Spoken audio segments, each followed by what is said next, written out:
Pessoal, então, boa tarde, sejam bem-vindos à apresentação dos trabalhos na nossa Semana Nacional de Ciência e Tecnologia. Eu sou a professora Vanessa, sou professora de matemática aqui do campus, e eu estou ajudando hoje na organização. A gente já se dividiu, alguns professores avaliaram o trabalho, outros estavam em outras coisas, e eu vou ficar hoje, então, nessa sala, coordenando a apresentação dos trabalhos. Vocês já nos enviaram os vídeos por e-mail, então eu vou exibir os vídeos, tá? Tenho aqui uma ordem que eu vou seguir. E aí a gente tem a apresentação do vídeo e depois a gente deixa uns 5 minutos para que a gente possa conversar e tirar dúvidas sobre os projetos.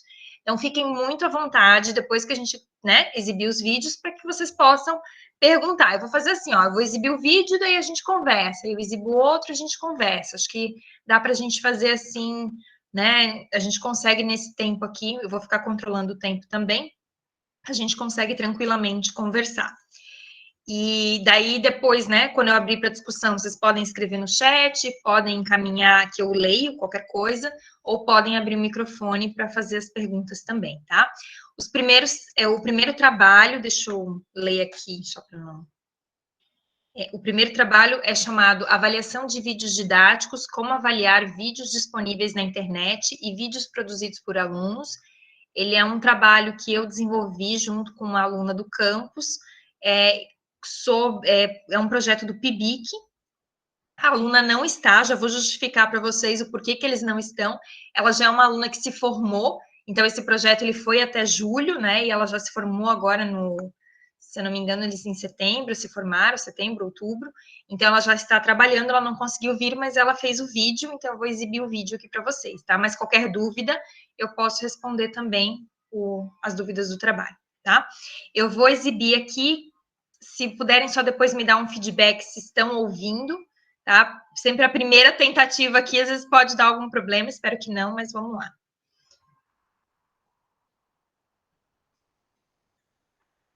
Deixa eu só pegar o primeiro aqui.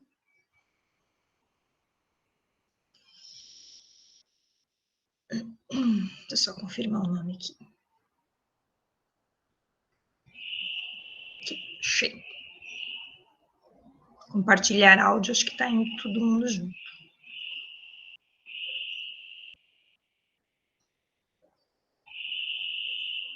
Olá a todos, eu me chamo Rafaela Estela de Vic Fonseca, sou ex-aluna do Instituto Federal de Santa Catarina e bolsista da doutora Vanessa no projeto Avaliação de Vídeos Didáticos, como avaliar vídeos disponíveis na internet e vídeos produzidos por alunos.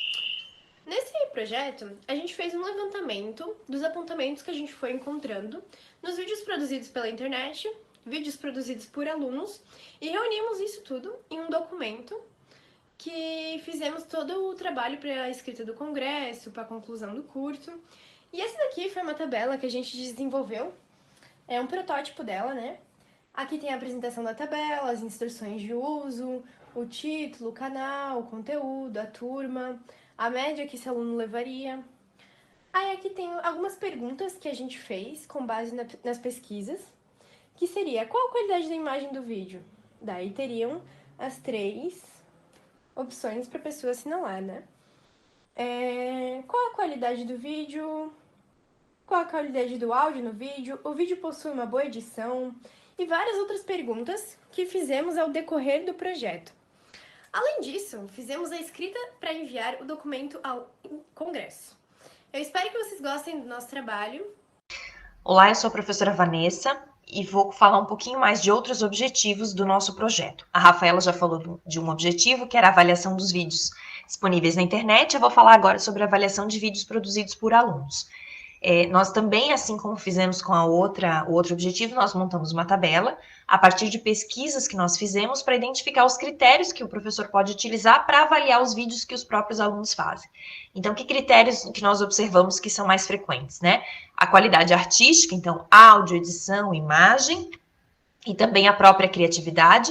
E também podemos deixar um espaço, assim como na outra tabela, para que o professor veja suas próprias características, né? Então, o professor quer avaliar um roteiro, o professor quer avaliar a linguagem utilizada, então ele pode criar outros critérios para avaliar o vídeo. Então, montamos essa tabela e disponibilizamos aos professores que quiserem ter algumas ideias de como avaliar os vídeos produzidos pelos alunos. E outro objetivo do nosso projeto foi, inclusive, avaliar vídeos produzidos pelos professores.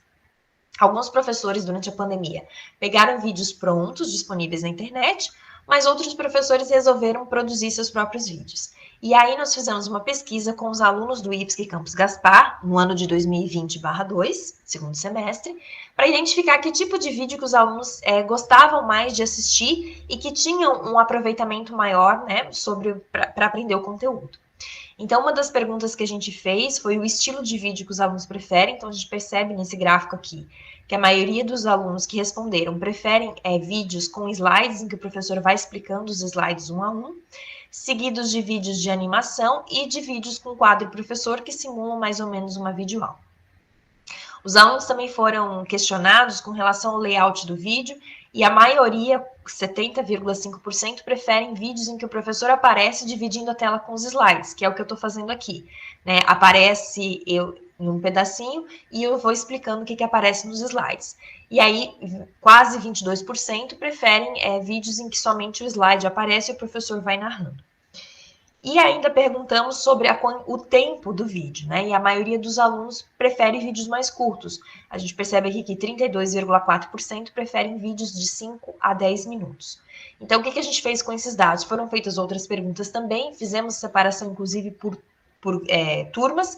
A gente entrevistou, aplicou esse questionário com alunos de integrado, alunos do curso superior, e fizemos um relatório, encaminhamos a todos os professores do campus, para que balizassem as nossas ações no ano de 2021. Então, isso foi muito útil para nós, para que a gente pensasse em como que a gente poderia trabalhar ainda de forma remota no ano de 2021, para que conseguisse fazer vídeos e que os alunos se sentissem mais envolvidos, né, e facilitasse o aprendizado.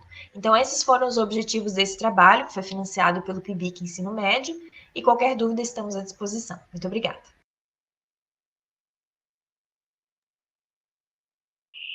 Só, então esse foi o primeiro trabalho. Se alguém tiver alguma dúvida, a Rafaela não pôde vir, porque ela está trabalhando, mas qualquer coisa estou à disposição também para tirar alguma dúvida. Vanessa, eu achei bem interessante. Eu acho que eu participei em algum momento dessa pesquisa. Primeira tabela, sim. O bom da Carol é que quando a gente pede qualquer coisa, a Carol sempre ajuda. Nem que seja para dizer, Vanessa, esse questionário está com uma pergunta repetida, só sempre estraga prazer. Mas lembre, a tabela a gente pediu para vocês observarem, porque a gente monta baseado no que a gente lê. Mas e será que isso é prático para o professor depois, né? Aí vocês nos deram algumas sugestões, a gente mudou de novo, e aí fez esse final ali.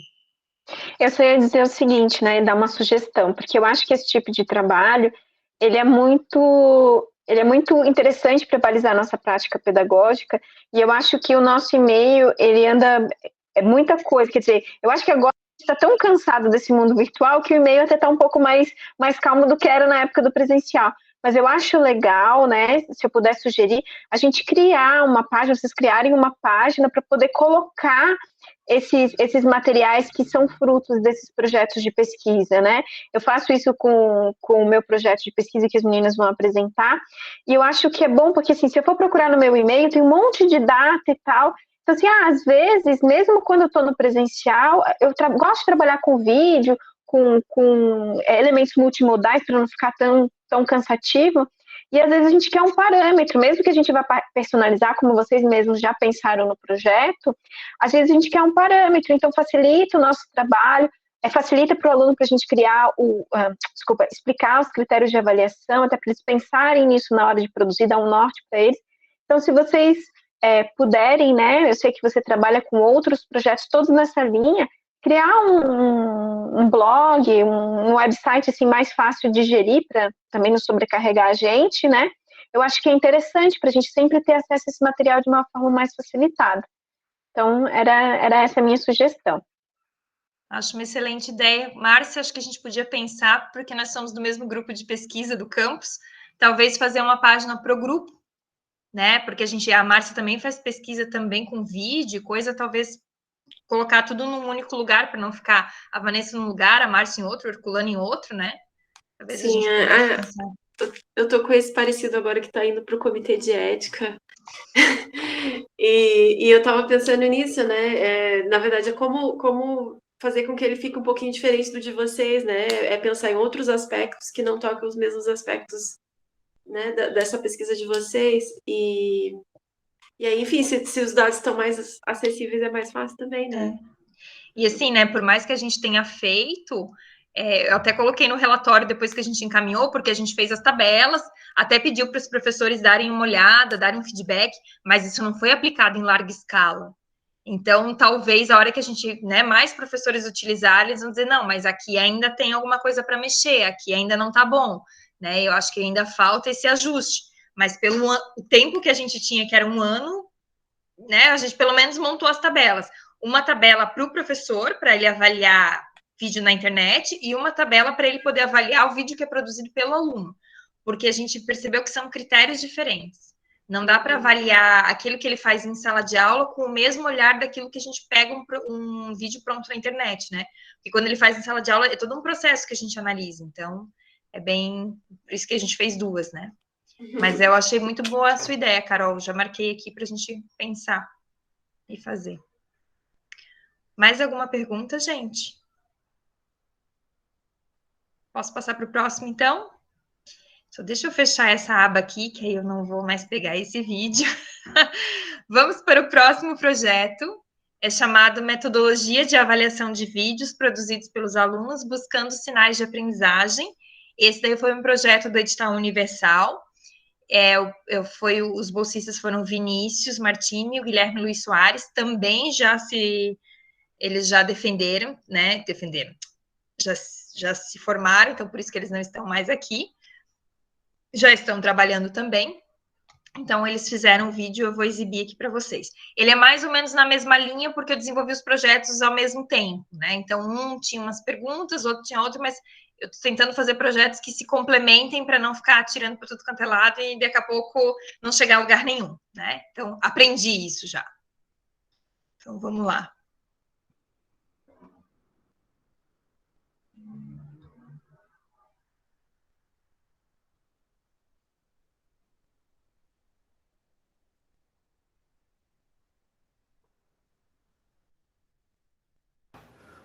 Olá, sou Guilherme Luiz Soares, estudante do IFSC Campus Gaspar, e venho falar pelo projeto Metodologia de Avaliação de Vídeos produzido pelos alunos buscando sinais de aprendizagem. Olá, eu me chamo Vinícius Miller Martini e eu sou ex-aluno do IFSC Campus Gaspar. Atualmente, é muito comum professores utilizarem vídeos em salas de aula e algumas vezes incentivam os alunos a produzirem seus próprios vídeos. No ano de 2020, por conta da pandemia do Covid-19, o isolamento social se fez necessário e com isso passou a ser utilizado o método de ensino remoto em muitas escolas. Nesse tipo de ensino, tornou-se muito comum videoconferências e videoaulas gravadas pelos professores, ou até mesmo videoaulas de plataformas de streaming, como por exemplo o YouTube. Devido a isso, mas como professores podem avaliar os vídeos escolhidos a serem exibidos para os alunos? Como o professor pode avaliar o vídeo produzido por alunos, levando em conta o processo de produção?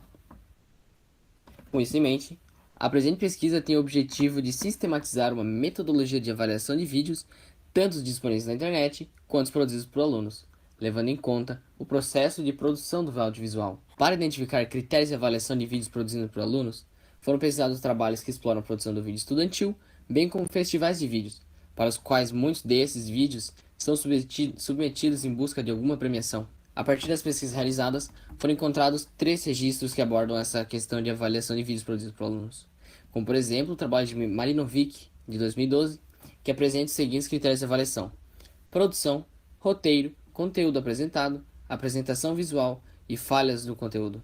Já para Rezende, um trabalho de 2021, ele trabalha na mesma linha de pensamento que Marinovic, propondo assim uma avaliação de vídeos a partir do processo de produção dos mesmos, na elaboração do roteiro, na gravação das cenas, na edição e na própria socialização das produções. Ambos autores também levam em conta o conteúdo apresentado, buscando identificar se os conceitos apresentados no vídeo estão coerentes do ponto de vista científico. Para analisar os vídeos retirados da internet, também se fez uma pesquisa em artigos, teses e dissertações, buscando identificar critérios de avaliação utilizados nas avaliações desses mesmos. Essa pesquisa pode se destacar Tena 2014 e Gomes 2008, que citam em seus trabalhos que o vídeo didático é um audiovisual, feito especificamente para o apoio das atividades didáticas. Embora saibamos que, a rigor, qualquer vídeo pode ser utilizado para esse mesmo fim. O termo didático parece subentender que alguma ação será realizada com ele ou a partir dele. Seguindo a linha de raciocínio, Sandro, de 2015, diz que para analisar os vídeos de cunho pedagógico devemos separá-los em dois aspectos: aspectos técnicos e aspectos pedagógicos. Tena apresenta alguns questionamentos a serem realizados pelo professor na escolha do vídeo a ser exibido aos alunos. Por exemplo, os conteúdos são coerentes ao ponto de vista científico? Está atualizado? Os objetivos estão claros? Adapta-se às características dos alunos? O vocabulário é compreensível? É tecnicamente atrativo para os alunos? O tempo é adequado à característica dos meus alunos? Propicia a realização de atividades posteriores à apresentação do vídeo? Após levantamentos bibliográficos, foi realizada uma tabela com o intuito de auxiliar os professores na hora de avaliar os vídeos disponibilizados na internet. Foi escolher aqueles que se adequem às suas próprias aulas. Na tabela, como critério de avaliação, é utilizado dois aspectos, sendo eles os aspectos técnicos, ou seja, qualidade de áudio, qualidade de imagem e qualidade de edição, e os aspectos pedagógicos, a abordagem do conteúdo, a qualidade científica, o tempo, a acessibilidade e a realização das atividades.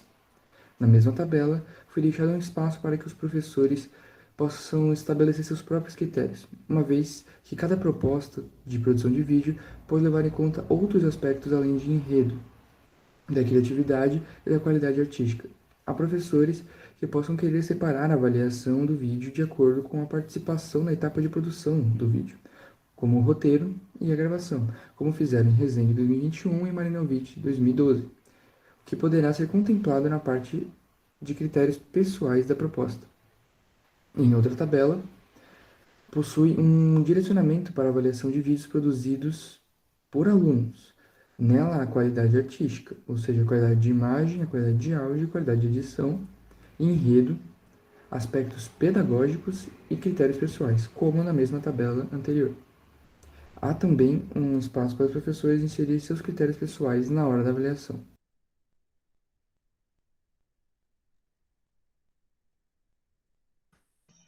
Pronto, pessoal. Então, esse foi um outro projeto, como eu falei para vocês, né? Ele mesclou um pouco dos objetivos dos dois.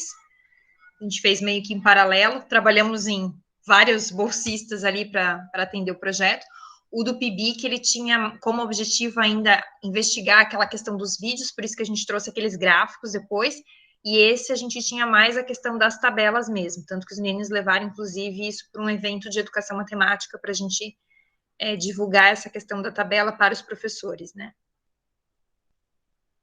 Se alguém tiver alguma dúvida, fiquem à vontade, ou alguma colocação. Fica difícil agora porque é mais ou menos a mesma coisa, né? Não, mas eu estava pensando aqui, vou trocar uma figurinha, aproveitar que a gente está aqui, a gente tem às vezes pouco espaço para falar de projeto, para trocar figurinha, né? E eu estava pensando aqui no meu próprio processo de escolha. Tem muita coisa boa para a gente que trabalha com as propedêuticas em canais do YouTube, né? Então, eu acho que eu fiquei pensando no meu próprio critério de escolha.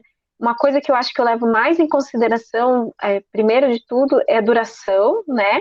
Do vídeo, porque eu sei que se eu, como docente, não fico presa muito tempo, imagina um adolescente que já nasceu com o telefone na mão, né? A gente ainda, na época que o telefone fazia assim e voltava, então para a gente já é difícil, imagina para eles.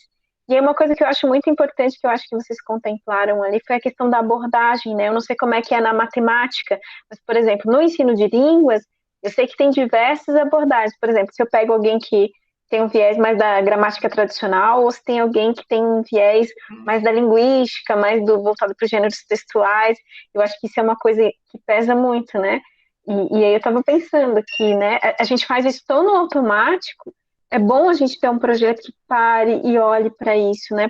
Para nós é uma coisa assim meio automática, a gente vai no fluxo e a gente não para muito para pensar. E aí quando a gente vê essa tabela, eu acho que a gente começa a prestar mais atenção naquilo que a gente faz, né? Dar atenção para as coisas certas. Era mais uma colocação, assim, uma reflexão a partir do que vocês trouxeram. E acho que a gente começa a pensar mais no nosso objetivo de exibir aquele vídeo, né? Porque, assim, um dos quesitos que a gente coloca lá é se o vídeo está adequado formalmente à linguagem científica. Mas o que me impede de passar um vídeo de matemática que tem um erro conceitual? Depende do meu objetivo. Se meu objetivo for chamar a atenção do aluno para aquele erro conceitual, não tem problema, né? Então, acho que, assim, muito mais o vídeo tem que estar de acordo com o meu objetivo pedagógico do que realmente, ele tem um erro conceitual ou não. Depende do que eu quero trabalhar com aquilo, né? Então, acho que é bem interessante para a gente pensar sobre essas coisas, né? Até quando a gente foi pesquisando, tem autores que, inclusive, dizem isso, né? Sempre fiquem muito atentos aos seus objetivos pedagógicos, para daí poder escolher o vídeo. E, claro, as nossas turmas também. Eu já dei aula para alunos que são surdos. Então, quando eu exibi um vídeo, ou ele tinha que ter libras, ou ele tinha que ter legenda. No caso, na época, era um aluno que ele não aceitava muito bem a libras, ele gostava muito da legenda. Então, tranquilo, passava um vídeo com legenda. Mas eu também tenho que saber o perfil dessa minha turma, né? Então, a gente colocou, inclusive, tem acessibilidade ou não? Às vezes, dependendo da turma, não vai precisar, mas para outra vai, né? Então, são coisas assim que a gente tem que ir observando conforme vai escolhendo. E às vezes pode ser que para uma turma funcione aquele vídeo e para outra não, né? Mais alguma colocação, gente? Tudo certo? Acho que eu vou passar para o próximo, então. O Anderson me passou que eram apresentar o vídeo e 5 minutos para a gente discutir. Mas pelas minhas contas matemáticas, como são 8 trabalhos, daria 15 minutos no total. Mas ele deve estar pensando nesse negócio de abre vídeo, fecha vídeo, né? Então, ok. Tudo bem também, vai que algum depois a gente queira discutir um pouco mais, a gente discute um pouco mais os outros, tá? Então fiquem sempre. Eu vou só para não passar das 4 horas, eu vou tomar um pouco de cuidado aqui, tá? Eu vou passar para o próximo. O próximo vídeo, ele é chamado Oficinas de Metodologias Ativas, como engajar alunos e professores na sala de aula durante e pós-pandemia. Ele é um projeto de extensão que ele é financiado pelo campus. Eu sou a coordenadora, a Isadora, que está aqui, é uma das bolsistas, e tem o Vinícius, que também é do integrado, que é outro bolsista. Tá? Então, agora vocês podem aproveitar para fazer perguntas para a Isadora, né, depois da nossa apresentação. Deixa eu exibir o vídeo que eles montaram aqui. A Isadora vai embora depois de eu ter falado isso, né, Isadora? Tadinha. Mas eles são ótimos.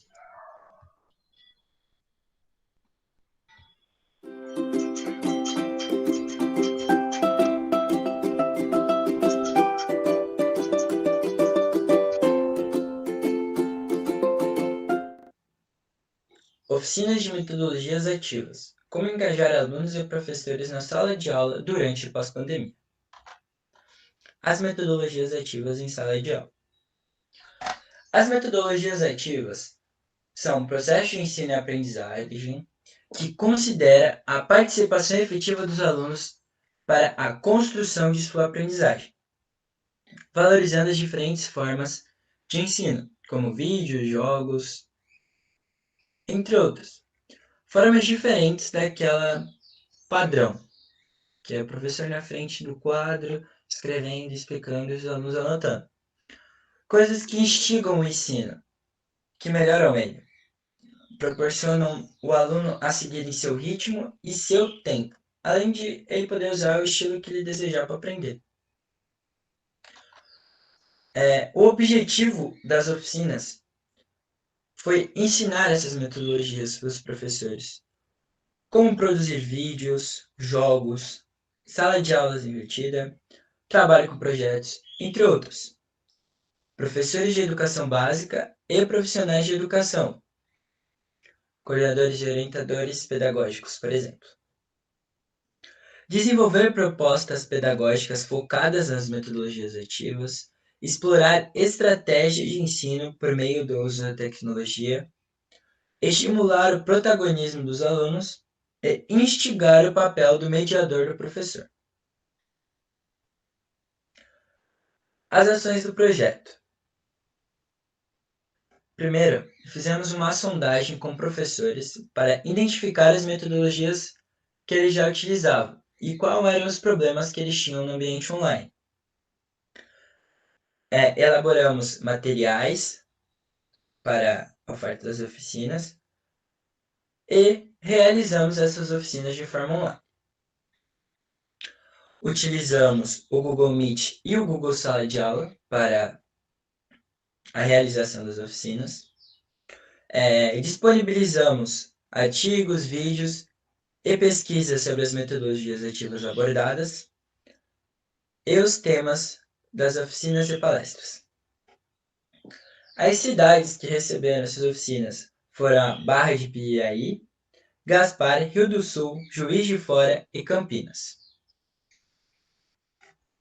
Segundo os participantes, as oficinas proporcionaram uma clareza melhor do que são as metodologias ativas, além de conseguirem enriquecer mais seu trabalho, mostrando as novas metodologias ativas que eles não conheciam, além de melhorar aquelas que eles já sabiam, mostrando novas ferramentas e novas formas de passá-los, deixando suas aulas mais dinâmicas, produtivas e possibilitando a melhor compreensão de uso de slides, vídeos e dinâmicas. Foram realizadas oficinas e palestras sobre a definição de metodologias ativas, aprendizagem baseada em projetos, gamificação, ensino híbrido, sala de aula invertida, uso de tecnologias aliadas ao Google Sala de Aula, produção de vídeos e personalização do ensino. Foram 6 oficinas para a Barra do Piraí, 2 para Gaspar, 2 para Rio do Sul, 1 para Juiz de Fora e 1 para Campinas, totalizando mais ou menos 250 professores.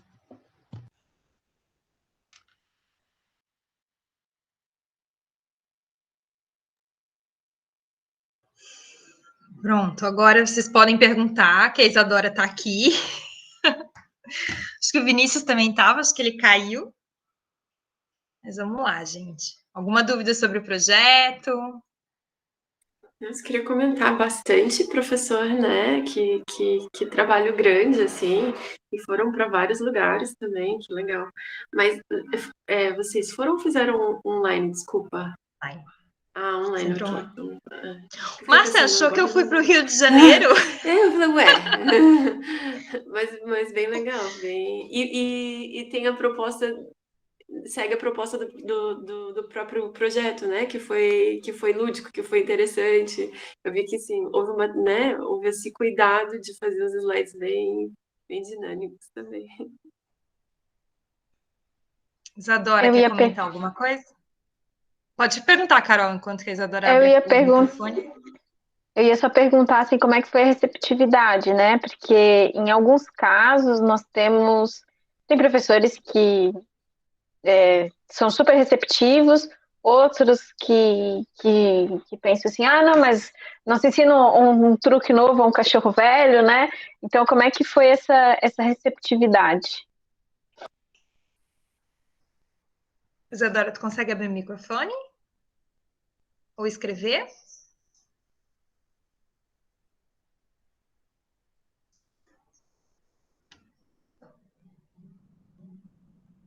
Enquanto que a Isadora tenta resolver aí, eu vou dizer que já foram mais do que 250, tá? Porque alguns desses aqui a gente deixou disponível no canal do YouTube, porque eram eventos, então eram palestras que a gente dava em evento, e aí eu fui esses dias entrar no canal do evento e ver quantas visualizações tinha. Então, tipo, tinha um que tinha 300 e poucas visualizações, né?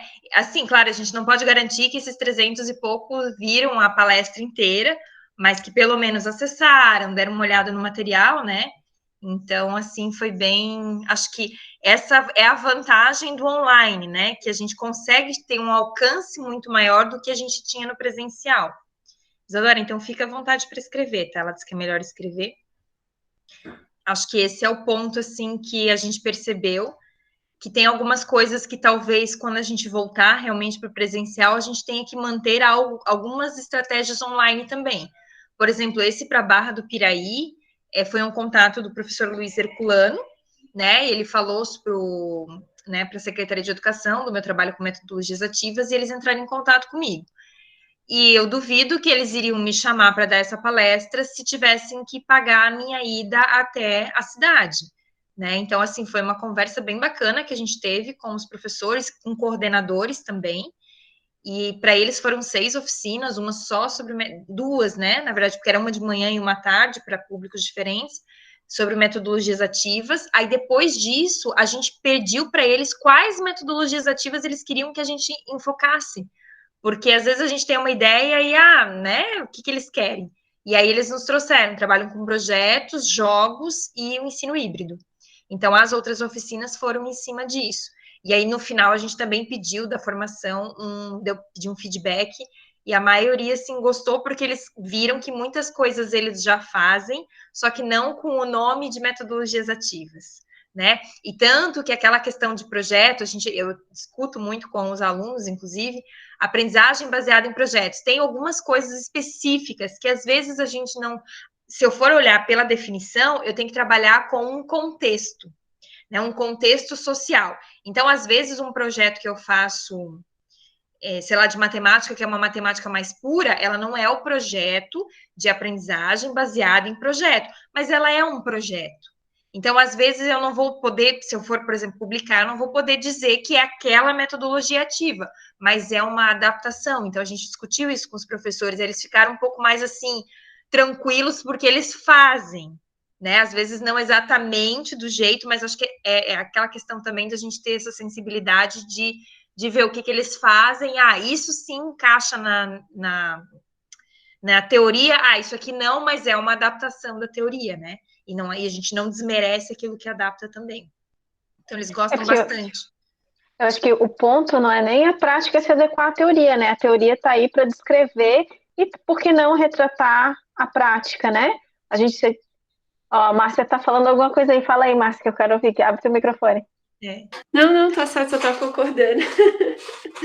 Não, mas eu queria ouvir o que tu estava falando, porque eu penso assim, por exemplo, quando a gente fala em gêneros discursivos, o pessoal fala assim, mas a gente não pode escrever assim, o assado, falar assim, assado. Mas, gente, é a realidade, a gente tem que olhar, né, e retratar ela como é, e não como ela deveria. Em vez de engessar, é para descrever. E isso que você falou sobre a gente começar a dar nome aos bois, isso traz muita clareza, porque eu sou uma pessoa que já trabalhava com metodologias ativas sem saber que trabalhava com metodologias ativas. Né? Por exemplo, a avaliação em pares de um aluno, eu passar os critérios, explicar, e os alunos corrigirem o trabalho um do outro, eles detestam, né? Eles se sentem o ó do borogodó. Mas eu continuo insistindo porque tem muitos benefícios a longo prazo. Mas eu acho que isso é muito importante, né? Eu acho que a Isadora me respondeu ali, vou ali pro chat, vou parar de tagarelar e vou ler um pouquinho. Eu vou ler o que a Isadora escreveu, porque depois na gravação as pessoas não têm acesso ao chat, né? A Isadora colocou, acho que foi muito produtivo, gostei bastante das palestras focadas no ensino remoto, pela quantidade de ferramentas online voltadas aos professores que estão disponíveis hoje em dia. A Isadora ajudou bastante em umas oficinas que a gente fez para Gaspar, que eles pediram para usar o Google Sala de Aula, porque eles usam, né? E aí, que ferramentas que a gente pode utilizar? Então, a gente fez uma pesquisa grande, e aí os bolsistas depois fizeram para todos esses um vídeo tutorial ensinando como usar o Google Maps, como usar, né, várias ferramentas. A gente disponibilizou isso para os professores, está no meu canal do YouTube também, e tem metodologias ativas, então qualquer um pode acessar, né? E, assim, né, para a gente ver essas potencialidades mesmo que tem, né? Até a gente aprendeu muita coisa, porque acaba não utilizando tudo, né? Eu ia comentar também, Vanessa, que a gente está passando, eu acho que hoje em dia falar de metodologias ativas sem passar pelo letramento digital não dá, principalmente no pós-pandemia, porque antes a gente foi protelando, né? A gente compensava com um encontro presencial, a gente dava outro jeito, agora não tem jeito, o jeito foi esse, e aí tanto alunos, quanto professores, quanto pais viram a real necessidade desse letramento digital. Quando eu falo letramento digital, é no sentido da gente exercer a cidadania, de não ficar embarreirado por não saber utilizar uma determinada ferramenta, assim como é a questão da escrita, assim como é a questão do numeramento. Então eu fiquei pensando nisso, né, que hoje em dia é uma das minhas áreas de interesse, né, essa questão do letramento digital, mas eu fiquei pensando muito nisso. E às vezes a gente acha que sabe, por exemplo, o Moodle. Eu já mexia com o Moodle muito antes da gente entrar em pandemia, mas hoje em dia, nossa, eu era uma usuária muito básica. Eu aprendi muita coisa interessante, né? E até para dar essa autonomia. Então, eu acho que quanto mais a gente se aproxima do digital, mais a gente vai empurrando a barreira da autonomia em direção ao sujeito, porque a gente tá aquele modelo ainda muito tradicional que o professor é o foco, né? E aí o aluno cola nele e fica muito passivo. E aí, na pandemia, a gente não teve como manter esse sistema, a gente mudou toda essa estrutura, e o aluno teve que ser muito mais ativo, só que esse primeiro movimento gerou muito desconforto, no primeiro momento, muita necessidade de um apoio, porque a gente fez isso sem nenhum preparo, né? A gente foi trocando a roda da carroça enquanto ela andava, mas eu acho que daqui para frente, a gente precisa pensar muito nisso, que quanto mais a gente está longe presencialmente, mais a gente vai estimular a autonomia. Então, talvez a gente tire uma lição desse nós somos exilados digitais, né? Que a gente tire uma lição disso. Mas vou ficar quieta de novo, porque eu já falei demais. Márcia, quer comentar alguma coisa?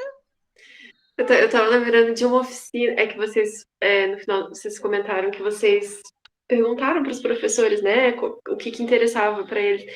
E aí, isso é muito importante, porque uma vez que eu e a Ruby, a gente estava dando uma oficina, e a gente montou altas oficinas, assim, sobre várias tecnologias. E aí, no fim, a questão foi assim, mas a gente não tem laboratório na escola, nem todos os alunos têm celular, não tem internet. Aí eu só lembro de olhar para mim e falar assim, então, mas a gente pode adaptar, assim, assim, assim. Quer dizer, é sempre importante, né, ouvir o público antes e entender quais recursos que a gente tem. Lógico que hoje as coisas mudaram bastante, mas ainda a gente tem que pensar muito, né, no que é possível. Dentro desse recurso. Então, tipo, eles têm o Google, né? Ótimo. Google Class, ótimo. Já dá pra fazer um monte de coisa. Legal. E aí, o mais engraçado do Google Classroom, que daí, a gente criou uma sala para ir tentando mexer e ver como é que funciona. Aí tinha algumas coisas que eu tentava fazer que pelo domínio do IFSC não era possível. Por exemplo, criar um site, um Google site, não pode. Aí, pelo meu domínio Gmail, né, normal, consegue. E aí, como é que tu vai fazer essa oficina se tu não sabe se o teu público tem ou não tem acesso? Aí, claro, isso era um dos itens da oficina. Daí a gente pediu, testa isso de vocês têm acesso. O deles tinha, né? Eu acho que é porque, assim, dependendo de como eles pegam esses pacotes, eles fazem conforme a ideia da instituição. Então, por exemplo, o IFSC sempre diz que não é para cada um criar o seu canal, cada um criar não sei o quê. Então, eles já devem ter barrado para ninguém fazer o seu próprio site, né? Coisa que aí no outro, mas a nossa ideia não era que cada professor criasse o seu site, mas que estimulasse um aluno, por exemplo, na hora de exibir uma atividade, né? Vou apresentar um trabalho, que ele utilizasse aquilo como sendo o cartaz dele. Claro, não precisa ser isso, pode usar o Canva. Aí a gente mostrou o Canva também, mas assim, para ter várias opções, né? Para não usar uma única. Então foi. Mas a gente vai aprendendo também, né? Porque. Por exemplo, esse vídeo aqui, os bolsistas fizeram, eles que criaram a vinheta do nosso projeto. Então, fizeram a vinheta no Canva, que antigamente a gente usava outro, aí o problema da tecnologia também é outro, né? Esses programas, eles vêm e eles somem. Então, tipo, eu montei todo um trabalho, já tinha feito vídeo, já tinha feito material para fazer vinheta com um aplicativo que a gente aprendeu naquele curso da UFSC. Não existe mais aquele aplicativo. Já tentei baixar outro, nenhum é tão bom quanto aquele. Aí agora a gente aprendeu que no Canva dá para fazer. E eu acho que o Canva não vai ser algo que vai ser descontinuado tão fácil, né? Então, espero que não. Mas é complicado, né? A gente se prepara para alguma coisa e de repente, mudou tudo, né? Gente, eu deixei aqui no chat o formulário de presença também, para que vocês possam preencher, né? Quem se inscreveu aí na semana. Mas todo mundo também já, por favor, que está na sala, preencha, mesmo que não tenha feito inscrição na Semana Nacional, só para a gente ter um registro de quem estava na sala, tá? Eu vou fazer o outro trabalho agora. Isaac, eu vou fazer o seu trabalho, tá? Que era um número... o teu é Histórias, Matemática, Sequência Didática, né? Isso, exatamente. Eu tinha uma pequena pergunta. referente ao Por tomóvel favor. de presença. Bem, eu sou Uhum. da universidade e eu faço o PIBID dentro da Fundação Liberato. E eu queria saber, Uhum. a instituição que eu coloco ali naquele tópico é a da universidade que eu curso ou é da escola onde eu faço parte do PIBID? Pode ser da tua universidade, Ok, obrigado. tá? Porque o teu vínculo é com a universidade, você está na escola por conta dela, né? Da universidade. Então, põe o teu vínculo maior, tá? Eu vou... Só para avisar vocês, assim, ó, o trabalho do Isaac é o número 6, a gente tem 8 trabalhos para ser apresentados nessa sala. Eu sou professora de matemática, eu sei contar, eu sei que foram até o número 3 agora a gente vai para o 6, a Márcia tá rindo ali, porque o número 4 e o número 5 ainda não chegaram na sala, então eu já conversei com o Anderson, por isso vocês me viram assim, mais a cabeça baixa aqui, fala, Carol. Não, eu só vou adiantar outra pergunta, porque eu preenchi o formulário ali e eu não sei o número dessa atividade. Eu contei ali na programação, porque ele pede, né? Você é participante, daí de qual atividade você é participante? Porque se você coloca você é palestrante ou está na mostra, não aparece a sessão de mostra científica. Tá. Peraí que tô perguntando para os universitários aqui, tá? Tá. E ó, tô duvidando que tu sabe contar, é o segundo erro de contagem hoje. Ai. Não, mas é porque os outros dois não foram, então eu perguntei para o Anderson, porque, né, tem congressos que não permitem que a gente adiante trabalho, que tem que esperar por conta do horário, mas ele disse que eu podia adiantar, já que estamos todos aqui, e aí depois, se eles aparecerem, eles apresentam, senão eu comunico ao Anderson e aí ele verifica o que vão fazer, tá? Então, eu vou agora com o projeto Histórias Matemáticas, Sequência Didática, que o Isaac está aqui, depois vai poder tirar todas as nossas dúvidas, né? Inclusive mais um da matemática, olha que maravilha. Me botaram na sala certa para cuidar, né? Lá vai, então. Olá a todos, meu nome é Isaac Canabarro Nunes, eu desenvolvi este resumo juntamente com meu colega Bartolomeu Voltaire, ambos somos da matemática e atuamos no PIBID na Fundação Escola Técnica Liberato Salzano Vieira da Cunha. E o título do nosso resumo é Histórias Matemáticas, Sequência Didática. Matemáticas é uma sequência didática que fez parte do projeto Vivências Liberato neste ano de 2021. Mas primeiro a gente precisa entender o que é o Vivências Liberato. Ele foi um espaço desenvolvido em 2020, onde os alunos de primeira série do médio, do técnico, obviamente, eles desenvolvem a leitura e escrita e eles publicam essas produções que eles desenvolveram. A partir da sugestão de alguns membros, foi desenvolvida essa sequência didática Histórias Matemáticas. Olha que interessante, ele contempla um dos pontos interessantes da BNCC do ensino médio, que é a interdisciplinaridade. E o objetivo dessa sequência didática era envolver os conhecimentos matemáticos aprendidos durante os outros anos escolares e aplicar eles em produções literárias. Foi então que no ano de 2021, desenvolvido dos meses de abril até maio, a sequência didática Histórias Matemáticas contou com a participação dos alunos do PIB de Letras mais Matemáticas, de 190 alunos da primeira série do curso de Eletrotécnica e Eletrônica da Fundação Liberato e do grupo do Voluntários de Mídias, na qual auxiliavam divulgando os textos feitos pelos alunos em suas redes sociais e também auxiliaram muito na organização do próprio evento em si. A partir disso, então, criado juntamente com a professora Maria Emília, nossa supervisora do PIBID, uma breve apresentação que mais tarde seria utilizado por nós PIBIdianos nas turmas do ensino médio da Fundação Liberato, tendo como objetivo instigar os alunos a refletirem sobre a presença da matemática em seu cotidiano. Dessa forma, então, os alunos puderam ler poemas envolvendo os conhecimentos matemáticos e refletir sobre a existência da matemática na arte e como isso poderia ser feito numa produção de um poema. Então, dando continuidade ao que meu colega falou, a partir das leituras feitas, os alunos então foram orientados a elaborar então os seus poemas de forma autoral. Poemas estes que podiam ser narrativos ou líricos, e também eles tinham a liberdade de escolher se eles queriam fazer o poemas em dupla ou individual. Bem, a ideia dos poemas era expressar as experiências sociais ou pessoais, desde que estivesse aplicando os conceitos matemáticos para expressar isso.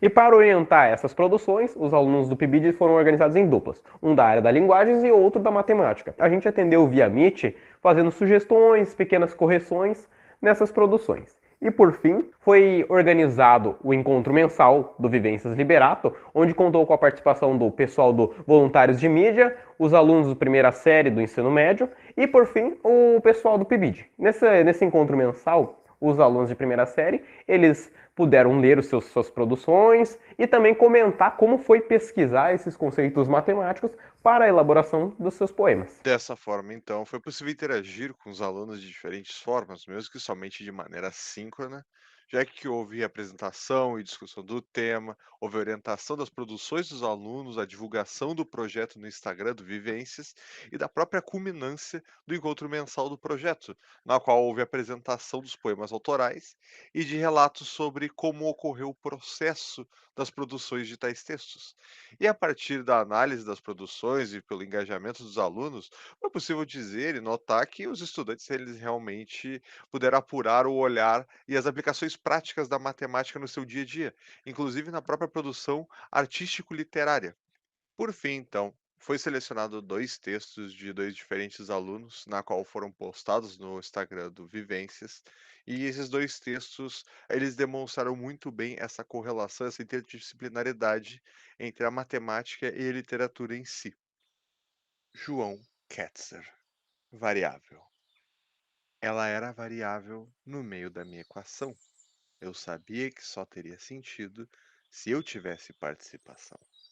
Ela está entre o 3 e o 6, porém de forma positiva. Eu, por sua vez, sou sua forma negativa. Cargas diferentes se atraem. Opa, estou no caminho.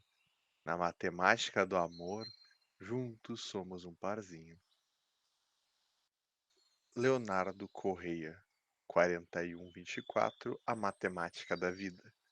Nascemos sendo apenas um, somamos nossos amigos. Nós subtraímos por pequenas coisas. Algum dia você se multiplica fazendo uma família, se divide para mantê-la e chegando no fim, sendo um de novo, mas que deixou diversos cálculos pelo mundo.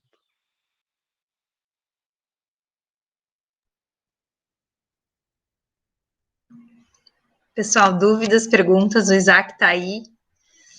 Aqui, Isaac, só para você saber, a professora Carol é professora de língua portuguesa, a professora Márcia de língua inglesa e eu de matemática. Eu já estou quase vendo nós três pensando em alguma coisa parecida. Fala, Carol. Eu tenho uma pergunta, né? Já que vocês falaram de poesia, e pensando que a matemática está em tudo, realmente ela está. Vocês trabalharam aí a questão da contagem de sílabas poéticas, da escansão, que é um recurso bem interessante para a gente mostrar que realmente a matemática está em tudo, ou vocês deixaram versos livres? Bem, eu sou da matemática, eu acompanho um professor na escola que é da matemática, eu acompanho ele. E eu, de fato, não acompanhei de perto como a professora do português explicou o conceito de poesia e tudo mais. Então eu não posso responder essa pergunta, não sei, eu não tenho conhecimento para responder isso. Mas os alunos vinham estudando sobre poesias e tudo mais, e daí foi proposto isso. Gente, vamos então pensar em algo interdisciplinar, que é algo tão presente da BNCC, e pelo fato de que temos estudantes da matemática no PIBID participando da escola, vamos pegar então o foco na matemática, vai ser poesias e a matemática. E daí foi isso, mas de fato eu não sei te responder. Eu acho que eles tinham sim um caráter bem livre para fazer as suas produções. E é algo que eu acho, porque eu não acompanhei tão de perto assim. Eu ia comentar porque é super difícil, né? Quando você fala, vamos fazer, porque a musicalidade do poema está relacionada ao número de sílabas poéticas, né?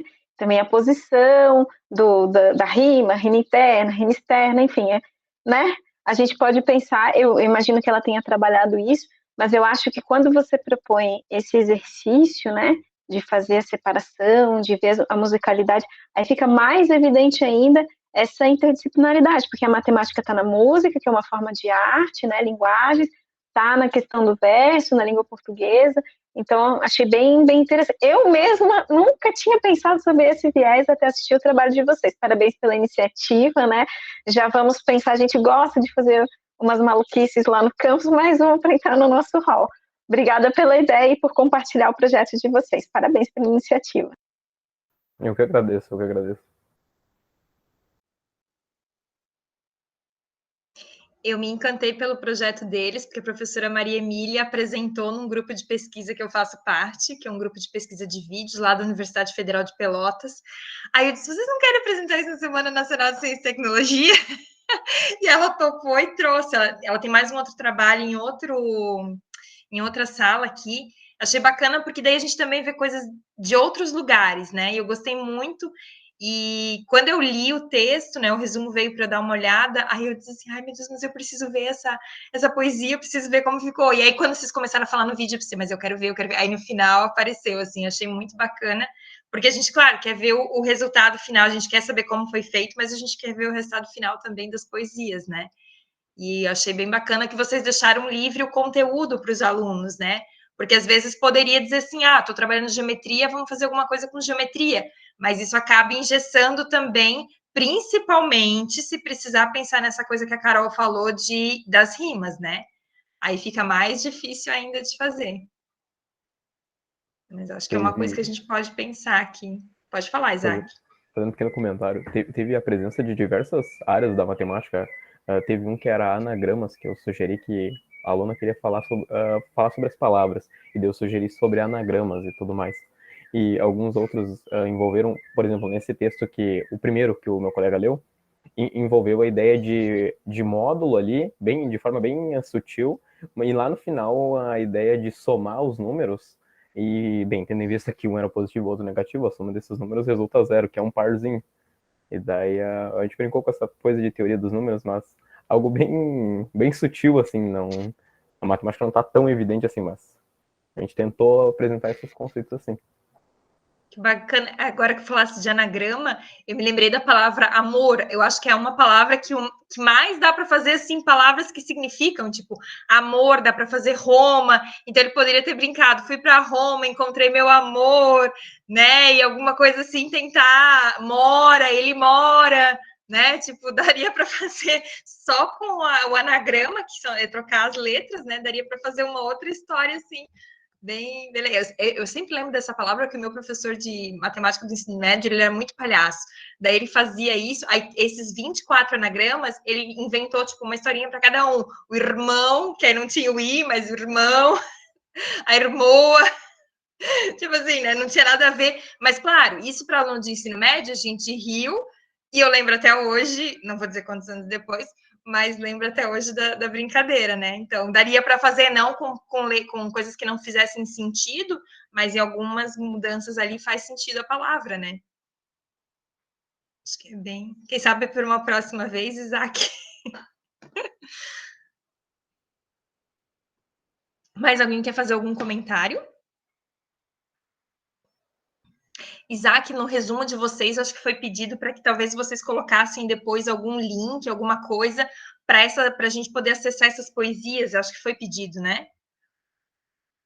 Eu não me recordo, a gente mandou novamente ali com uma alteração que tinha que ser feita, sim, mas não foi colocado o link, mas eu vou conversar com a supervisora. Não, porque acho que assim é até legal, porque depois o pessoal que vai ler o texto pode ver, aqui está o link para os trabalhos. Eu acho que vocês postaram no Instagram de vocês, ou alguma coisa assim, né? Que aí a gente pode depois acessar esse material. Porque eu penso assim, todo mundo que vai ouvir do trabalho vai pensar, mas quais foram as produções? E num texto de uma página vocês não têm como colocar, né?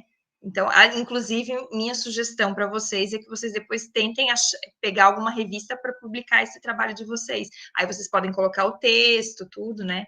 Que eu acho que é bem interessante para fazer uma discussão aí dessa atividade que foi bem interessante. Mais alguma coisa, gente? Deixa eu só fazer. O Anderson me mandou uma mensagem. Estamos nós dois aqui conversando. Carol, depois tu manda para ele, tá? Eu avisei que tu ia mandar mensagem para ele. Ele mandou beleza. Só para quem não sabe, o Anderson está aqui, mas ele está em 3 salas ao mesmo tempo. É o nosso coordenador de pesquisa e que está assim na coordenação geral da SNCT. Ela é feita a várias mãos, mas a mão dele é a maior, eu acho, né? Ele que está na coordenação geral aí. Então, ele pediu para eu avisar vocês que os certificados serão enviados depois por e-mail da apresentação dos trabalhos, tá? Então, depois eu vou encaminhar para ele os trabalhos que foram apresentados e ele encaminha para vocês esses certificados. Acredito que, assim, até o final do ano, até as férias, ele consiga encaminhar isso para vocês. Eu não sei porque ele vai mandar provavelmente uma declaração de apresentação, né? Porque certificado mesmo só depois que a gente encaminhar o relatório final do projeto e demora um pouquinho mais. Mas qualquer coisa também vocês têm os nossos contatos, podem mandar mensagem lá que a gente vai verificando a quantas anda o material. O Isaac, a tua professora, tem meu contato, tá? Então qualquer coisa ela também pode me mandar mensagem. Bom, então vamos para o próximo trabalho. Carol, agora é o seu, tá? Elas digitais, produção de jogos para o ensino de lógica de programação. É a professora Carol, a Isabela, que está aí, e a Maria Tereza também estava, ela saiu, não sei se a internet está instável, mas eu vou exibir, então, o vídeo de vocês, tá?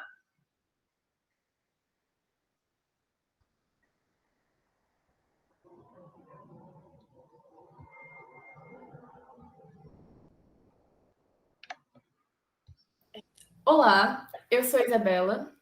E eu sou a Maria Tereza. E a gente foi bolsista do projeto de pesquisa Elas Digitais, produção de jogos para o ensino de lógica para programação, que é um projeto parceiro do Meninas Digitais, da Sociedade Brasileira de Computação, sob a coordenação da professora Caroline Reis. Esse projeto tem como objetivo ensinar a lógica de programação para crianças com foco em meninas, para interessá-las e incentivá-las cada vez nessa área que muitas vezes é afastada delas. Durante o projeto, a gente criou jogos infantis físicos desplugados que não precisam de internet e de fácil replicabilidade para as escolas públicas, privadas ou para os pais. Todos possuem um manual de instruções e também um manual de réplica para que não haja dúvidas de como montá-lo. E contam com um design lúdico e com um certo apelo ao público infantil feminino. Para produzir os jogos, passamos por várias etapas, que vão desde o estudo sobre a criação de jogos de tabuleiro e o ensino de informática para crianças, a produção dos jogos em si, a fabricação das versões pilotos para teste, a pesquisa de opiniões de voluntários e aos ajustes necessários, e, por fim, a disponibilização deles em nosso site, elasdigitais.wordpress.com, que você encontra na aba Materiais Disponíveis.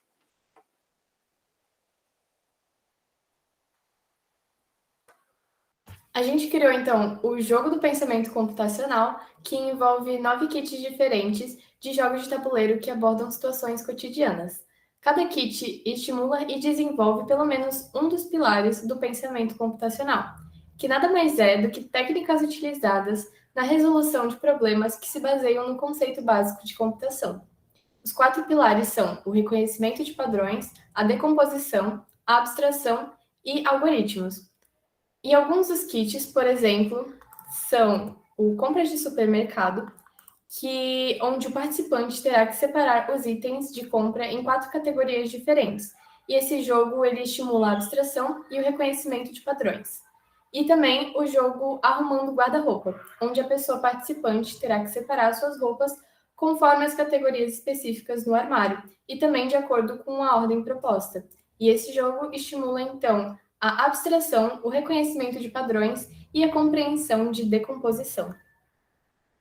E também criamos o jogo O Caminho Delas, que conta com 15 kits, onde cada um possui um tabuleiro quadriculado, que introduz a lógica de programação e quando apresenta 3 mulheres que contribuíram muito com seus trabalhos e estudos para a ciência. 10 dos kits abordam mulheres em âmbito internacional e 5 deles abordam mulheres brasileiras. O objetivo do jogo é cada participante conseguir criar uma rota que supere os obstáculos e leve seu personagem do ponto de partida até o ponto de chegada, tendo que responder também a perguntas de conhecimento relacionada à vida da personagem selecionada. Assim, além de aprender um pouco mais sobre computação, quem joga também aprende e conhece várias mulheres, em sua maioria cientistas, o que para as meninas é um incentivo e uma forma de se sentirem vistas e representadas. Queremos ao máximo estimular as meninas desde cedo a se sentirem à vontade para ingressar nos cursos relacionados à informática, assim como a permanecer neles e ter êxito. Queremos mostrar que, apesar de muitas vezes não parecer, elas não precisam se limitar a algumas carreiras geralmente distantes das exatas, e fazer entender que elas podem pertencer a qualquer lugar que queiram. e também mostrar que computação não é uma coisa tão difícil quanto pode parecer e que qualquer um pode aprender. Inclusive, quanto mais cedo, melhor.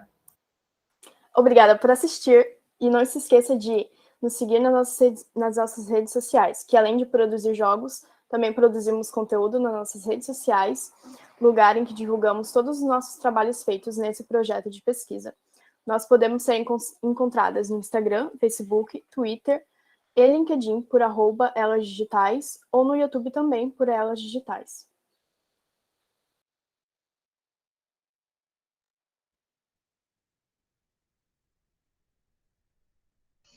Pessoal, um microfone aberto agora, fiquem à vontade. Perguntar para a professora Carol, para a Isabela. Oi, Isabela. Tão bom ver vocês, a gente tem saudade.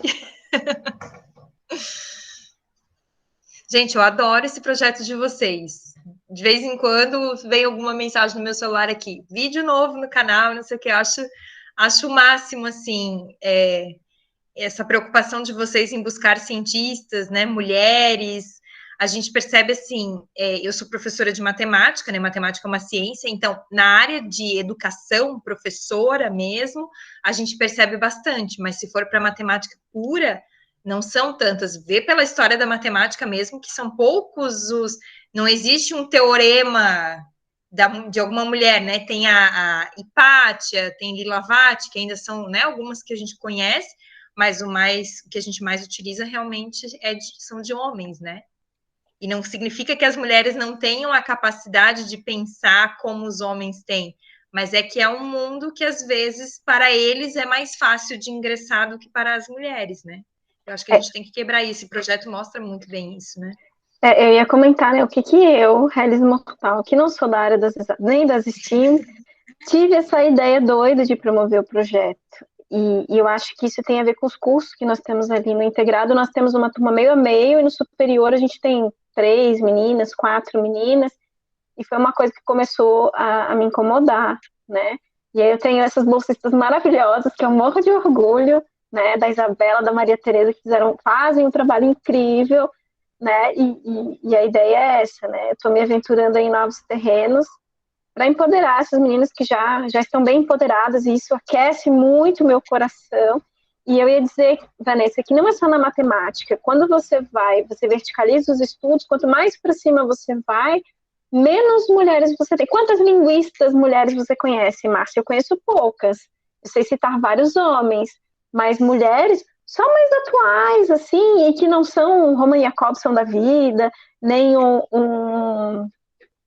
Ai, como é que é o nome daquele outro, da gerativista, enfim, do Chomsky. Então, a gente sabe o nome dos homens, né? Mas as mulheres são muito invisibilizadas. É isso que a gente quer mudar com o projeto. E como disse a Isabela ali no vídeo, quanto mais cedo, melhor. Porque a gente muda, é difícil mudar depois de uma certa idade, né? Então, eu acho que tem muito a ver com isso. Quer falar um pouquinho do projeto, Isa? Eu só queria falar que é um projeto que eu também tenho muito orgulho de participar e eu sempre amo falar para as pessoas que eu estou fazendo esse trabalho e eu acho muito legal apresentar várias mulheres incríveis assim para as crianças e era sempre muito bom, tipo, pesquisar sobre a vida de mulheres cientistas e era muito ruim ter que escrever a vida delas e o trabalho delas em só algumas linhas, assim, eu ficava tipo, meu Deus, preciso de mais, mas era muito legal e eu gosto bastante. Eu só vou fazer mais um comentário, é que eu conversei com as meninas e tentamos dar representatividade, né? De falar de pessoas negras, deficientes, pessoas com outras condições. A gente só não achou até hoje nenhuma pessoa trans que atue na área, assim, reconhecidamente. Então, se alguém conhecer, tiver uma dica para dar para a gente falar de mulheres, mas também falar de outras pessoas que são invisibilizadas. Então, se alguém quiser dar sugestões, dicas, e todos os nossos trabalhos a gente tenta reunir, né, no nosso blog do Elas Digitais, né, da WordPress. Depois eu posso passar o link ali, que foi a ideia que eu te dei, porque às vezes isso facilita a gente que é pesquisador, mas também para o público conhecer, ter acesso, né, porque senão a gente se perde no mundo de coisas que a gente faz. São muitos projetos e a gente acaba se perdendo. se o site do IFSC fosse mais fácil da gente ter acesso, a gente poderia ter um banco no site do campus mesmo, de todos os projetos e os materiais dos projetos. Teve uma época, isso há muitos anos, quando eu era coordenadora de extensão, que a reitoria colocava. Só que aí também agora são muitos campos e é muita coisa, mas se a gente tivesse um acesso mais fácil, mas ele não é fácil, porque não somos nós que podemos postar, a gente tem que pedir para alguém, e aí, coitada dessa pessoa, a gente vai sobrecarregar com mais coisa, né? Mas seria interessante, porque daí ficaria tudo num lugar só, então quem vai pesquisar vê que isso é do IFSC, né? Já sabe que o IFSC tem esse banco, mas enquanto que isso não existe, a gente realmente tem que fazer isso, né, Carol? Esse WordPress eu já ouvi, que ele é gratuito, né? Então, já facilita um pouco nosso trabalho aqui. Ah, bacana, o Isaac colocou aqui o link do Instagram deles, para quem quiser seguir também. Isaac, aproveita, segue o Elas Digitais, as meninas seguem você, e assim a gente vai trocando, trocando aí algumas experiências, né? Que o trabalho do Isaac foi a questão né, de trabalhar as histórias, né, os poemas. Aqui a gente já vê a parte de jogos, então acho que a gente percebe metodologias diferentes que a gente pode explorar, né? Então, gosto. Parabéns pelo trabalho aí, Carol, Isabela, a Maria Tereza, que vai e volta. Acho que realmente a internet dela está oscilando bastante hoje. A Maria Tereza está participando de um outro projeto, então ela está em uma outra sala apresentando. Ah, então tá. Então talvez é por isso que vai e volta. Mas então, muito bacana conhecer um pouco mais desse projeto de vocês. O Anderson postou aqui que a gente realmente, Carol, está com problema na lista de presença lá. Então, depois, quando tu falou, quando deu um tempinho, fui lá olhar, realmente não aparece. Então, não se preocupem, eu vou passar para o Anderson o nome de quem estava aqui na sala, e aí depois eu mando o certificado. Fui eu que achei o problema no formulário de novo. Não dá para mandar formulário para mim, Vanessa, não manda mais. A gente exclui a Carol dos formulários, né, Márcia? Assim não dá. Ou não, né? Ou toda vez que a gente quiser achar um problema, a gente fala, Carol, lê aí para ver se tem algum erro. Isso acontece. E a gente vai, então, agora para o último trabalho, tá? Porque os outros dois não apareceram, eu não tenho o contato dos autores, então vamos último, mas não menos importante, né, Márcia? Só porque eu não sei qual foi a lógica que eles fizeram aqui para colocar, devem ter sido um sorteio, alguma coisa assim, porque também não foi ordem alfabética, mas está aqui reflexões sobre a literatura do Vale do Itajaí, o guarda-roupa alemão e 3 porcos. Eu adorei o título, estou super curiosa agora para saber o que significa isso. Vamos lá, então, compartilhando a tela.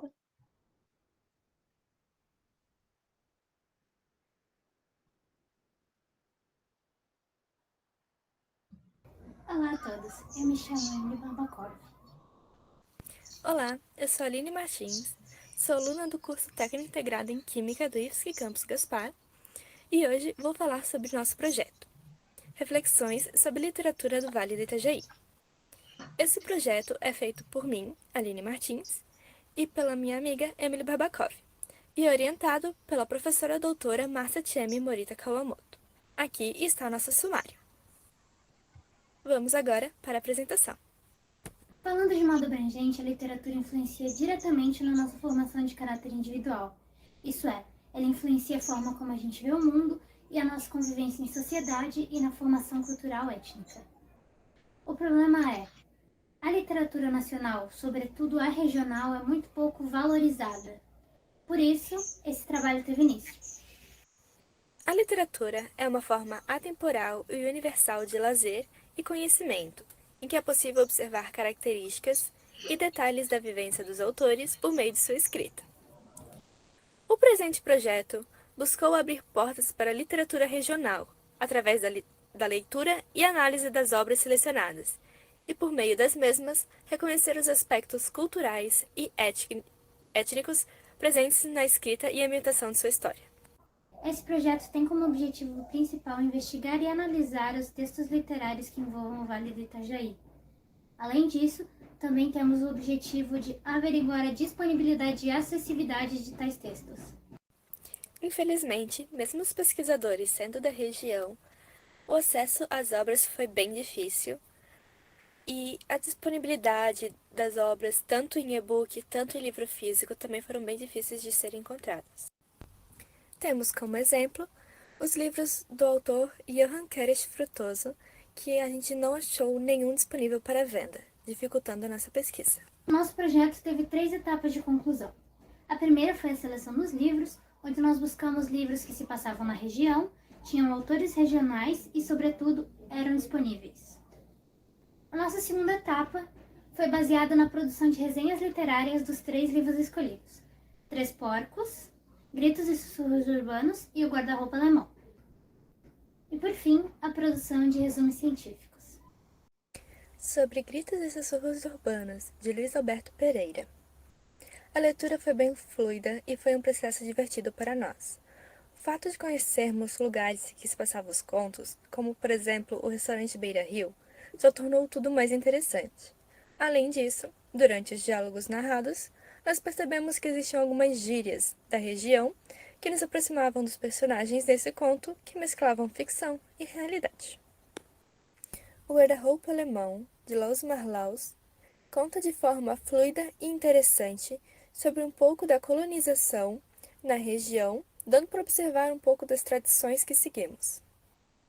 A obra traz também pontos de Blumenau, como, por exemplo, a igrejinha ao lado do Hospital Santa Catarina, onde, na época, e também citado no livro, havia um cemitério.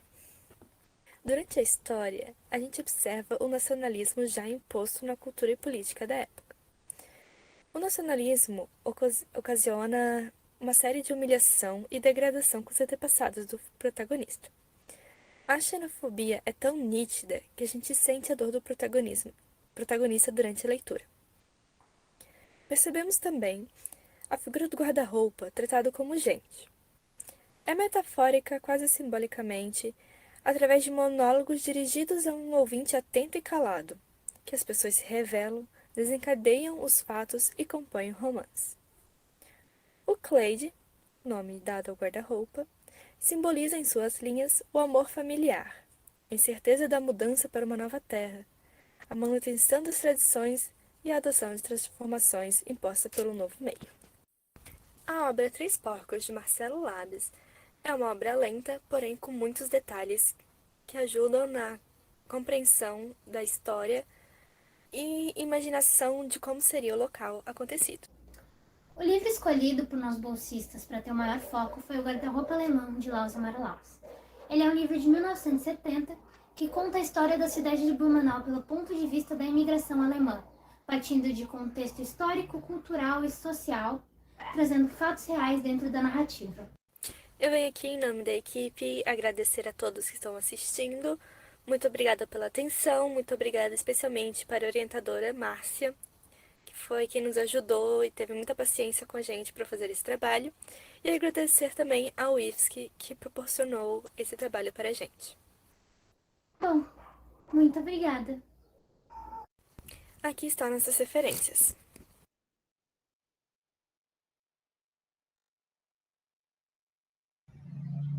Oi, ele tem um nome, acho que é Klaus, não é, Aline, o nome do guarda-roupa? É que eu li faz tempo, já deu mais de um ano. É que ela falou um nome ali que eu queria confirmar se é o Clyde. Deixa eu até confirmar, porque eu acho que isso aí é vestido. Tem algum significado, em assim. Uhum. Vestido? Eu acho que deixa eu só confirmar, porque assim, meu alemão tá bem ruinzinho. Deixa eu, antes que eu passe muita vergonha aqui, mas eu acho que é isso aqui. Vestido. Vestido. Então tem a ver, né? Ele deve ter pego uma palavra em alemão justamente. Ela botou que é a abreviação de alguma coisa, mas talvez é uma abreviação de alguma coisa, mas ele já tenha feito pensando que guarda-roupa também se guarda vestido, né? Não sei, teria que perguntar se realmente foi isso. Mas quando ela falou, daí eu já pensei, essa palavra eu já ouvi algo parecido. A gente não pode contar, senão a gente dá spoiler. Esse livro tem disponível no e-book? Esse tem, eu não sei se pode, eu vou falar, mas tem. Tem? Mas se não tem para comprar, tu diz que tem livraria para comprar aqui em Blumenau? A gente achou pela internet, não achou em livraria, não. Esse que é uma das coisas, assim, tu acha... aquele do... Como é o outro do nome? Até a Aline podia falar, né? Mas ela tá sem microfone. Aquele outro que foi escrito pelo uma pessoa de Gaspar, aquele primeiro, Aquele do grito lá. o Grito do Sussurro, tu consegue comprar só pelo Mercado Livre e é meio assim, o parente do cara que vai te entregar, sabe? Ah, É tudo entendi. muito artesanal, né? Muito local, Tá, entendi. assim. Aham. Mas esse é mais famoso, o Guarda-Roupa Alemão. Tu consegue comprar, tem várias edições, assim. É porque eu fiquei curiosa, porque eu sou descendente de alemão, né? Nasci em Blumenau, então quando ela ficou falando ali do cemitério, o cemitério ainda existe, né? Se vocês forem ali depois da igreja que ela falou, existe mesmo esse cemitério. Então, assim, dá para, né? Acho que é legal para quem é daqui, daria até para fazer um estudo, assim, tipo, ir nos lugares e ver como é que são os lugares mesmo, né? Como é que são representados. Ele fala da enchente, né? Que teve aquela enchente famosa. É bem legal. Esse é bem legal, assim. Totalmente vale a pena. E Mas tem esse um livro é outro de que não deu quando, tempo. Márcia? Ele é de umas...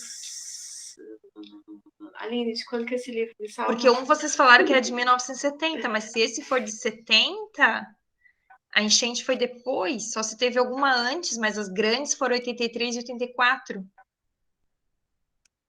Será que eu tô me confundindo, então? Às vezes eu tô me confundindo também. Não, 70. A enchente foi depois, né? Pode ser que tenha sido alguma antes. Eu não me lembro, porque eu não era nascida em 83 e 84, mas eu lembro da minha família falando dessa, né? Mas até vou dar uma pesquisada se existiu alguma antes também. Não, mas pode eu até acho ser que é assim. Pode até ser que tenha. Eu acho que é alguma antes, assim, porque ele fala de que foram todos pro Morro da Igreja, né? Que era o convento. Eu acho que é esse sim. Acho Então que era pode ser que era antes, porque a gente sabe que a enchente ela continua, né? Depois 2001, 2008, né? Elas continuam. Bem-vindo. Mas é bem legal, é bem interessante. Tem outros também que a gente pesquisou, mas não dá, né? O tempo é pouco, a leitura é muita, e tem toda uma questão de acesso, assim, é bem difícil. Teve um que eu comprei, eu só consegui comprar sebo online, assim, e aí ele veio, assim, quase todo despedaçado, sabe? Eu falei, gente, não dá nem para compartilhar, assim, né? É bem complicado. Mas esse projeto, ele vem de um outro projeto que era sobre Filmes do Vale. E do Filmes do Vale foi pior ainda. Porque a gente conseguiu achar, assim, registro dos filmes. Que os filmes existem, né? Que as pessoas fizeram. Mas a gente não conseguia assistir os filmes. E aí eu sei que muitos deles estão na tal da Cinemateca do Rio de Janeiro, que pegou fogo, né? Que pegou fogo bem esse ano. Mas isso é uma pena, porque a história daqui deveria estar aqui, né? Também. Tem uma professora ali da FURB que ela pesquisa muito essa questão da história, que é a professora Sueli Petrito. Chegou a entrar em contato com ela, se ela teria alguma coisa? Eu acho que não, mas eu li artigos dela. Eu tenho certeza que eu li artigos da FURB disso aí. Mas era isso, ela catalogava várias coisas, assim, fazia análises, mas não sei se ela tem, né? Não sei também, não sei. É que eu penso, assim, que talvez ela soubesse onde poderia ter, talvez, né? Mas é isso aí, né? É triste, né? Como a gente vai perdendo essas coisas, assim. E esse projeto é nessa tentativa da gente não perder, né? Da gente saber que eles estão por aí, vamos tentar divulgar, vamos tentar ler os locais, os filmes locais. Sim. E ainda, Márcia, eu fico mais triste porque eu acho que no futuro a gente vai perder mais ainda. Porque hoje em dia ninguém mais revela foto, ninguém mais imprime nada. A hora que o computador der problema, perdeu tudo, né? E eu acho que talvez muita coisa também tenha se perdido por conta de enchente, né? Porque se for pensar, prefeituras, bibliotecas municipais, elas são tudo ali onde pega enchente. Então, às vezes, em alguma enchente também já se perdeu, né? Aqueles antigos, né, aqueles filmes antigos, né, ele tem um processo que toda vez que você exibe, na verdade, ele vai queimando um pouco. Então, toda vez que você exibe, você vai perdendo um pouco. Então, assim, a digitalização, ela é o óbvio. Tem que ser tudo digitalizado. Sim. E esse era um trabalho que a Cinemateca fazia, mas os próprios livros, né? Esse outro que eu comprei, até não peguei, tá lá no meu armário.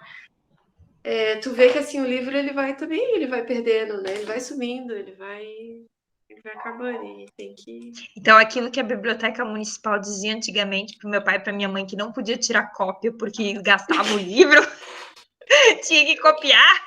Olha, esse é o fundo de razão, hein? Um pouco tem, tu sabe, né? Bate a luz, o negócio queima. Aos poucos vai queimando, assim. Vai sumindo. Não, mas gostei, eu marquei até, quero ver se eu acho para comprar esse livro agora. Esse é bem legal. E outro que eu tava lendo esses tempos é No Tempo das Tangerinas, que é bem legal, da Neiva Andrea. Eu não sei falar esses sobrenomes alemães, desculpa. Klagenberg. Tu sabe que eu acho que, eu não sei se esse livro, eu sei que eu tenho do Michael Tenfen, eu acho. Mas eu tenho... A gente falava Tenfen. Que bom saber que é Tenfen. É porque não... Seria Tai se fosse EI, né? Nem do Clyde ali, né? Mas... Na verdade, agora tu me lembrou, eu tenho um outro livro, não era dele, mas era de uma outra escritora daqui. Ela morou, acho que na África, e ela contou a história dela que ela morou lá. E eu comprei, tem que achar onde é que tá esse livro. Que aí, claro, não cabe aqui no teu, mas era de uma escritora, tipo, era irmã de um escritor famoso aqui de Blumenau. Que tinha uma época que a gente também fez, acho que era na faculdade ou na escola, que o professor resolveu. Eu acho que é bacana a gente dar voz assim para as pessoas que são daqui da região, que a gente nem conhece, né? Sim. É uma pena que aí fica difícil de conseguir esses livros. Se a gente, né? Eu me lembro e algum em alemão vocês não acharam, contando a história daqui, ou acharam? De escritores alemães? Escrito assim? em alemão mesmo. A gente não procurou, Vanessa, a gente não tem toda essa... Nem eu, também não sou boa, mas estou perguntando que vai que nessa hora que vocês estão procurando, porque assim, ó, se for para contar a história daqui da região, às vezes achar em alemão, né, pelos mais antigos, pode até ser mais fácil do que em português, né? Sim, sim, não, é possível, sim. Se um dia tu achar, tu me diz, daí eu passo o ano todo tentando traduzir. Tá.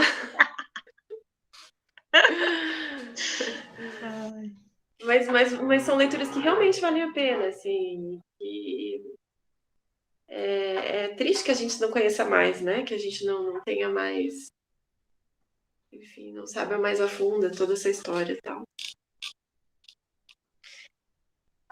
Não sei se a Aline quer falar alguma coisa. Acho que eu também tô sem microfone. Ela escreveu ali, pelo menos, a pergunta lá. Mas então acho que é isso, Vanessa. Ótimo. Gente, mais alguma pergunta? Alguma consideração? Era isto? Então, agradeço a vocês pela participação hoje à tarde. Acho que foi bem produtivo, né? Eu peço desculpas porque eu sempre falo demais. Mas eu adoro falar, e aí agora eu me empolguei perguntando, né? Porque daí é a história da região, eu me empolgo. Mas eu vou procurar esse livro ali para ler, que acho que é leitura de férias agora, em janeiro, né? Que até lá tem tanta coisa para fazer. Isaac, agradeço muito por sua disponibilidade, ter vindo aqui hoje à tarde. Espero que tenha gostado do evento. Quem sabe nos próximos anos possa mandar de novo trabalhos aqui para nós, né? Já estou seguindo vocês no Instagram. Então, agora eu vou poder ter os materiais aí também, poder assistir o material de vocês, tá? Muitíssimo obrigada. Eu vou depois encaminhar para o Anderson e ele encaminha os certificados, tá? Mas qualquer coisa pede para a tua professora que ela entre em contato comigo, tá? Eu que agradeço pela atenção e pela oportunidade. Que é isso. Então, muito sucesso aí no seu resto aí de licenciatura ainda, né? É muito gostoso fazer licenciatura em matemática. Acho que você fez uma boa opção, viu? Gente, então, muito obrigada, Isabela, Aline e Márcia. Até a próxima. Márcia, até daqui a pouco, tem uma reunião. Até daqui a pouco, vou tomar café e já volto. Tchau. Deixa eu parar a gravação aqui.